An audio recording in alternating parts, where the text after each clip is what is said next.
have an update from Immuron Limited. It trades on the NASDAQ under the symbol IMRN. It's a biopharmaceutical company focused on developing and commercializing orally delivered targeted polyclonal antibodies for the treatment of infectious diseases. Please welcome its CEO, Steve Lydeamore. Welcome back, Steve. What's your update today? Yes, thank you very much, and good afternoon and good morning to anybody listening from Australia. Let's quickly get into it. So, safe harbour statement, just the FY25 results have yet to be audited. A quick overview for those that aren't familiar with Immuron. We, as mentioned, into oral immunotherapeutics for treatment of gut-mediated diseases, and specifically that's focusing on infectious diseases. And we do, unusual for a biotech company, have one product on the market, and that's Travelam, which we market for prevention of travellers' diarrhoea. And we do have label claims for that in both Australia and Canada, but unfortunately not yet in the US because it's sold as a dietary supplement. But we are doing things to address that. So we're in the process of collaborating with the US Department of Defense, who've been funding our preclinical studies all the way through to clinical studies, and just completed phase 2 in March of this year. Another department within the DoD is the Uniformed Services University, running a large study at the moment of 866 active US and UK military personnel travelling to high-risk regions. Results of that are due in April, and hopefully they'll finish recruitment by the end of this year. So lots happening on that one. And the other therapeutic we have is IMM529, which is for Clostridioides difficile, or C. diff for short. We had a really successful pre-IND meeting, so that's a good update. Got great feedback from the FDA, and we're looking to file an IND and get started on a phase 2 in the second half of next calendar year. And I'll show you a slide a little bit later, what's quite exciting about this is that we're looking at doing a trial which is in combination with the standard of care, which moves us up the treatment regimen, and that has impacted the peak sales estimate, which has increased, and I'll share that with you shortly. What else do we have here? We have US Department of Defense got another award to continue. So not only will we have Travelam, but sometime in the future, should they be successful, the Army and the Navy are working on enhanced formulations of Travelam. They're going to be developing new vaccines for Campylobacter, Shigella, and other forms of E. coli. Getting back to Travelam that we're selling, so we're doing really, really well. We closed out last financial year, ending June, just recently, with $4.9 million in sales, which was up more than 170%. And we just reported out the first quarter sales, so $1.5 million, up 13% on the prior quarter, unaudited. We're looking forward to the growth drivers that I'll talk about shortly, having an even better second quarter for the year. I love this graph. Australia there shown in the green, which is the bulk of our sales and has been a good growth driver. But importantly, we're seeing North America contribute to increasingly so, both US and Canada. So North America was up in the most recent quarter, ending in September, 48%. And those growth drivers were the strongest monthly sales in the US on Amazon in September, and in Canada, getting 10 pharmacy grocery retailers to stock our product. And I expect that graph to continue on the upward trajectory in the next quarter. This is a new slide for those that aren't familiar with Travelam. I get asked questions, so you're selling this as a dietary supplement. Are you at risk of white label threats? And while in the US there is some truth to that someone selling a colostrum-based product could claim to be the same as us, but we clearly are not.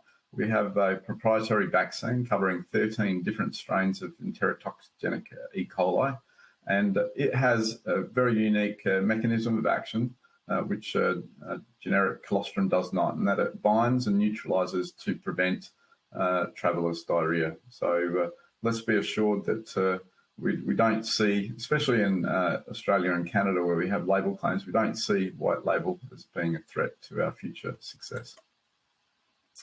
Back to IMM529, just two things I'm going to touch on here. Triple mechanism of action, targets not only toxin B, but also spores and vegetative cells. And on the back of that, You can see down the bottom, highlighted in blue, the efficacy. We have great preclinical animal studies showing prevention of primary disease, protection of disease recurrence, and treatment of primary disease, all statistically significant. And that forecast that I mentioned, moving up the treatment paradigm to treat in conjunction with standard of care. Previously, we had a peak sales estimate in the US of 93 million. That's now increased to 400 million, which is quite exciting for us. And we're really looking forward to getting that IND filed in the first half of next year and starting that phase 2 study in the second half of next year.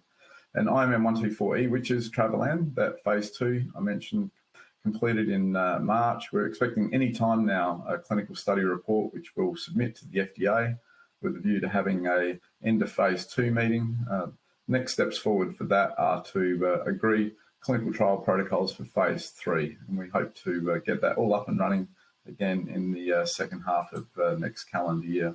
So just in closing, before opening for questions, I just want to reiterate some of the upcoming milestones. So revenue, we expect continued quarter-on-quarter growth from growth drivers.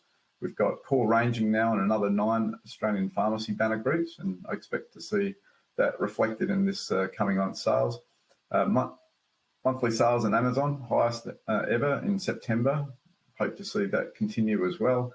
And we expect to see the output from those 10 pharmacy grocery retailers in Canada. And on the clinical front, IMM124E, we have 2 studies ongoing here. So the phase 4 study, 100% recruitment expected at the end of December, and the top line data from that study in April of next year. And the phase 2 study moving into phase 3. So we expect to have that end of phase 2 FDA meeting in the first half of 2025, and also to have a second meeting probably to finalise that clinical protocol for the phase 3. And for the C. diff, IMM529 asset, filing that IND submission in the first half and starting the phase 2 in the second half. So I might just stop there and open up for any questions that you may have. All right. Yes, a question about, I hope I'm saying this correctly, CAMP, ETEC, CAMP ETIC. It uses IMC's manufacturing process. So should the product be commercialized, and how would IMC derive commercial value? Yes, that's a good question. So we did, that was also the subject of a phase 2 study, and we reported, or I shouldn't say we, the Navy reported top line results for that just recently. And unfortunately, it didn't meet the threshold for what they would like to have seen for that one to move forward. But as I mentioned before, they have a new Department of Defense grant, some US $2.3 million. So the Navy and the Army will be working on a new vaccine, and with that vaccine, we will be developing a new hyperimmune bovine colostrum for them, as well as others for Shigella and ETEC. In terms of when that gets commercialised, and that will need to go through another phase 2 and then future phase 3s potentially, maybe able to piggyback off of the phase 3 we do for IMM124E. But we will be selling the product and deriving revenue from that. And the Army and the Navy, to the extent that they have patents and things covering their contribution to the IP, will get a royalty from us for doing that. And can you briefly talk about a timeline for future trials? Yeah, so I mentioned some of those. So in the second half of next calendar year, we're planning starting phase 2 for IMM529 for C. diff, and starting phase 3 for IMM124E for Travelan. Wonderful. And a question from Jaden talking about Amazon. Is that your largest retailer? Yeah, I guess you call them a retailer, because it is online sales, direct-to-consumer advertising, but it is now, yes. It used to be Passport Health, the largest travel clinic chain in the US, but that's been overtaken by Amazon.com. So that's it's quite exciting for us. Those algorithms are just starting to kick in, and we're seeing the growth come from that. And Zanaya asks, what geographical areas will you merge into as far as retail is concerned? Yeah, so we're selling in Australia, the US, and Canada. In next calendar year, we're looking at launching probably on Amazon first into the UK market. So Amazon has been very successful for us in the US, and the UK market's the 3rd largest Amazon market, and also English speaking. So we see that as low-hanging fruit for the next launch of Travelan into a new geography. Wonderful. Well, thank you so much, Steve, for this update, and we look forward to hearing more from you in the future. Very good. Thank you, everybody. My contact information is here if you have any follow-up questions. Look forward to hearing from you. Perfect. Thank you, Steve. All right, everyone, that completes day one. We will see you back here tomorrow morning, starting at 11 a.m. Eastern for day 2 of our Super Virtual Investor Conference. We'll see you all tomorrow.